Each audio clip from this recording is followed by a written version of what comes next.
凌晨11點58分，台北捷運板南線嘅尾班車喺幽暗嘅地下軌道上面飛馳。27歲嘅程之遠坐喺空蕩蕩嘅車嘅角落，佢係一間動畫公司嘅美術，留住有咁長嘅黑色劉海，遮住佢哋嚟到出黑眼圈嘅雙眼。呢個時候，佢蒼白嘅手指正握住部手機，熒幕上閃爍住主管啱啱傳咗嘅信息。程之遠自嘲咁扯落扯嘴角，聲音沙啞嚟講：每日都冇畫緊人哋嘅夢想，但我自己嘅人生到底算咩？佢熄咗熒幕，列車繼續向前行。但唔知由幾時開始，車廂入邊嘅乘客正悄悄地落晒車，最後成節長長嘅車廂剩翻嚟一個人。突然，頭頂嘅日光燈管喺預警床熄咗一秒。當燈光再亮翻，列車發出刺耳嘅剎車聲，猛咁停咗一個死寂嘅灰黑色月台。呢度嘅廣告牌淨係得天花板上面一塊舊電子顯示板，不停閃住暗紅色嘅亂碼。更恐怖嘅係，月台上黑壓壓企滿晒人，佢哋着住陰沉嘅衫，全部都低晒頭，靜到好似一尊尊嘅靈魂嘅蠟像咁。列車即將進站，請準備落車。嘭聲。呢一刻，程之遠感覺到恐懼爆炸咗湧上心頭，因為月台上嗰啲低住頭嘅人，竟然好似機械人咁慢慢抬起頭，無數對空洞漆黑、彈眼白嘅眼睛就冇直情盯實咗。程之遠面色慘白，雙腳軟晒咁向後退，直到成個人貼實咗車門玻璃。唔對路，佢哋完全冇呼吸，呢啲絕對唔係生人。快啲開車啦！突然，捷運車門劃開，就喺呢個時候，一個身影帶住驚慌嘅喘氣聲，突然衝咗入車廂。嗰個係着住鮮紅色外套、黑色短髮嘅女仔。佢一入閘就直衝去攞咗門後面嘅程之遠，死咗捉住佢隻手臂，唔好落車，千祈唔好踏出去。下一秒，成個月台嘅燈光完全熄晒，黑暗入邊傳咗一陣密密麻麻嘅沙沙聲。佢怪物竟然拱起個身，趴咗地下，直接跨過門檻，由外面佢爬入車嘅大門口。程之遠崩潰咁大叫：佢哋爬入咗啦，好快啊，已經去到門口啦！白靈用盡全力拉住程之遠向後退，天空一髮之際，地鐵車門猛咁壓埋，列車突然加速向前衝。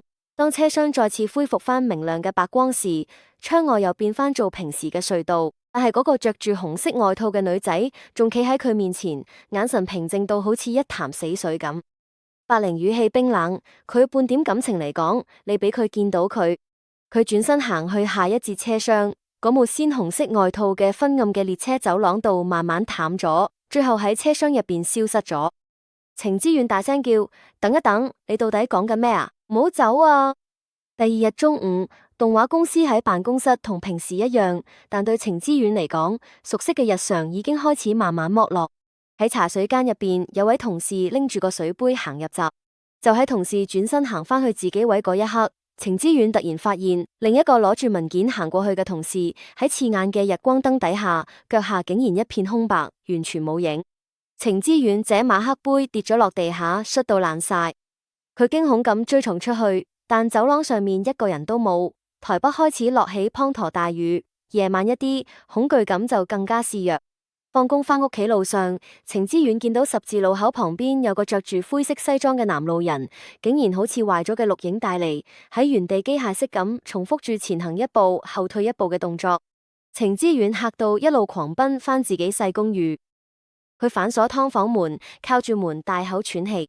牆上嘅舊時鐘滴答滴答咁走，好快就嚟到11點59分。程之遠死死咁盯住秒針，雙手合十祈禱，快到午夜0點啦！只要捱過今日，聽日醒返，一切都會恢復正常噶。秒針準確佢指住12點正，午夜0點。但係原本有規律嘅滴答聲，一瞬間消失晒，成個世界陷入絕對真空同寂靜。程之遠強忍住驚恐，行去窗邊，拉開窗簾，望出去。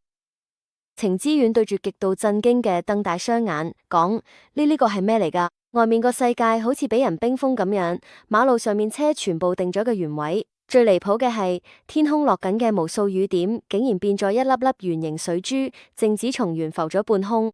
喺呢種死寂一片嘅環境入邊，遠處夜空突然傳咗一陣沉重嘅列車光鳴聲。程之遠將塊面貼住窗玻璃，見到有架閃住單一血紅色車頭燈嘅幽靈地鐵，竟然喺半空中一條根本唔存在喺軌道上行駛，呼籲佢穿過黑夜。足足過咗1分鐘，腦掛中再次發出咔嗒聲，成個世界即刻恢復運作。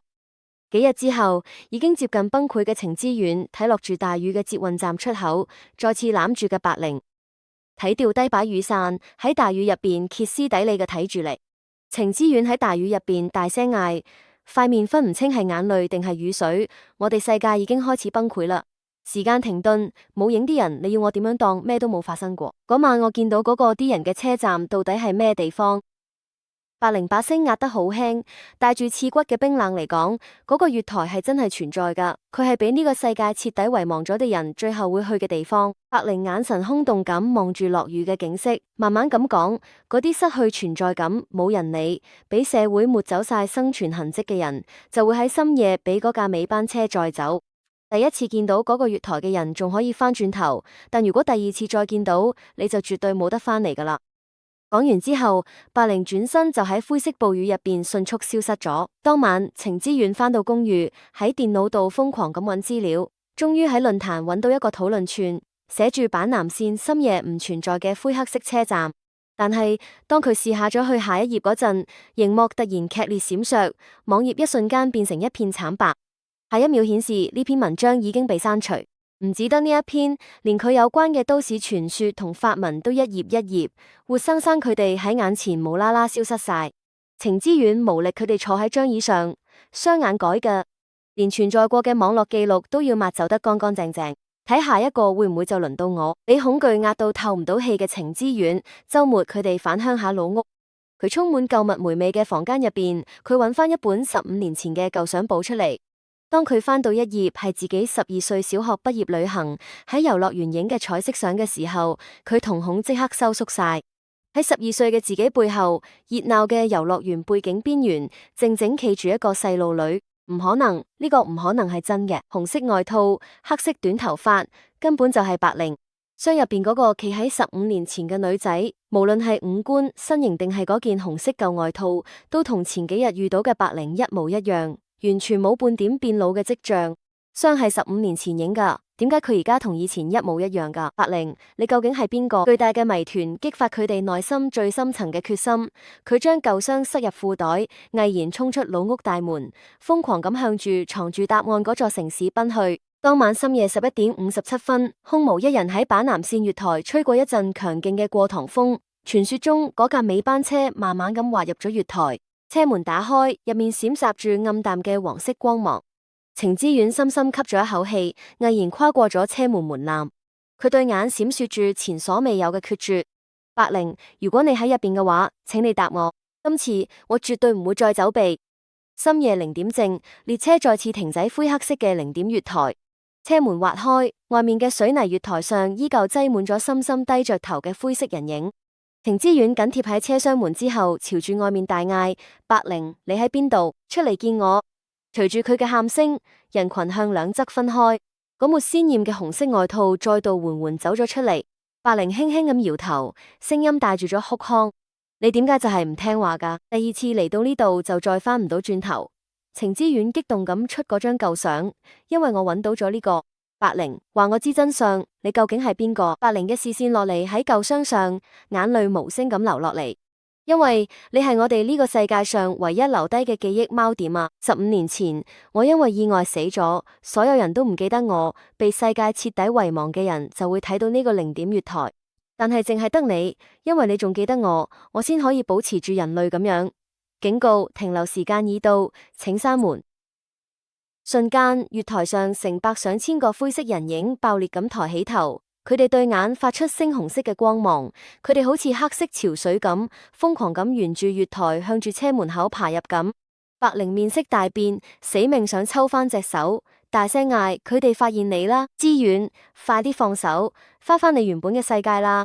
程之遠身體爆發出前所未有嘅力量，用盡全力將白靈狠狠咁拉翻入車廂。去你老母嘅人生，我每日都好似部機械人咁生存，咁樣同死咗有咩分別？今次我一定要穩穩陣陣咁帶你翻去過嚟啦，白領！喺晴之苑嘅咆哮聲之中，兩人手掌相握嘅位置，竟然爆發出一道耀眼嘅金色同粉紅色光芒，將嗰啲想爬入車廂嘅漆黑怪物狠狠震飛出去。